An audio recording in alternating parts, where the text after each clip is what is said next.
Last ভিডিওতে তোমরা দেখেছো যে আমরা রাতেই দিদির বাড়ি পৌঁছে গেছিলাম, তাই আজ সকালের ভিডিওটা শুরু করছি হুগলি থেকে। এখন প্রায় সকাল 10টা বাজে। আমরা সকলে স্নান খাওয়া করে রেডি হয়ে বেরিয়ে পড়ছি নৈহাটির উদ্দেশ্যে।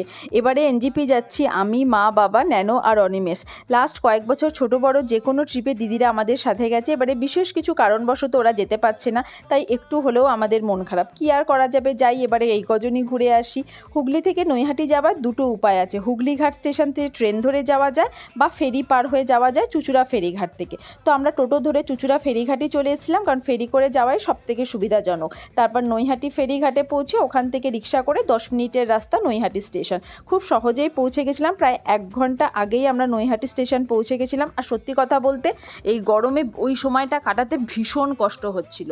আমাদের ট্রেন ছিল 11টা 15-তে সাইরাং এক্সপ্রেস, যেটা কলকাতা থেকে আসছিল। ট্রেন একদম রাইট টাইমে ঢুকে গেছিলো।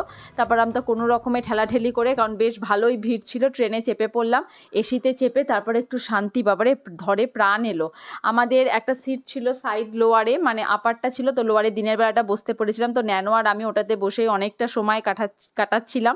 চারপাশের প্রাকৃতিক দৃশ্য পুরো সবুজে ভরা, গ্রামগুলো পেরোচ্ছিল, একদম মনে হচ্ছিল ট্রেনটা যেন বাড়ির দেওয়াল ছুঁয়ে জানলা ছুঁয়ে চলে যাবে। আর সত্যি কথা বলতে এই প্রথমবার এনজিপি দিনের বেলা যাচ্ছি, সুতরাং খুব ভালো লাগছিল। আর ট্রেনটাও একদম পরিষ্কার পরিচ্ছন্ন ছিল, বাথরুমও ভীষণ ক্লিন ছিল, এই কোচটা একদম নতুনের মতো ছিল।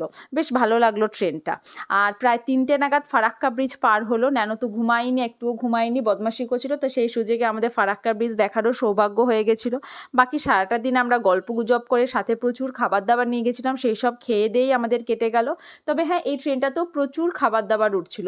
অ্যাকচুয়ালি এত উত্তরাখণ্ড আর হিমাচল ঘুরতে যাই যে আমার তো মাথা থেকে মাঝে মাঝে বেরিয়ে যাচ্ছিলো যে আমি পশ্চিমবঙ্গেই আছি। আমাকে নিজে নিজে বারবার বলতে হচ্ছিলো যে আরে আছি পশ্চিমবঙ্গে আছি, এখানে পশ্চিমবঙ্গের খাবারই পাওয়া যাবে। যাক, 8:30 নাগাদ আমরা এনজিপি পৌঁছে গেছিলাম। আজ রাতটা আমরা রিটায়ারিং রুমেই থাকবো। আমাদের 3 নম্বর প্ল্যাটফর্মে ট্রেন পৌঁছেছিল, আর রিটায়ারিং রুমটা 3 আর 4-এর মাঝেই, ফলে কোনো অসুবিধা হয়নি। দেখা হবে পরের ভিডিও।